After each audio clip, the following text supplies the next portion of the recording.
రోజు పాదు ఈరోజు 3 స్పెషల్స్ ఉన్నాయి చెప్తావా ఏంటవి?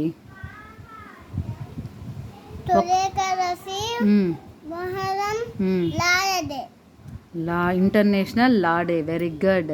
తొలేకాదశి రోజు ఏమవుతుందమ్మా? తొలేకాదశి ఎందుకు చేసుకుంటారు? విష్ణుమూర్తి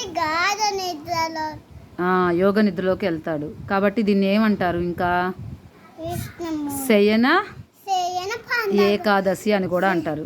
ఏమంటారు? మొహరం వచ్చేసి ఇస్లామిక్ పండుగ, ముస్లింలది, త్యాగానికి ప్రతీక అది. అవునా? ఇంకోటి ఇంటర్నేషనల్ లా డే అంటే లాయర్స్, అడ్వకేట్స్కి చెప్పాలా, వాళ్ళు ధర్మాన్ని రక్షిస్తారు.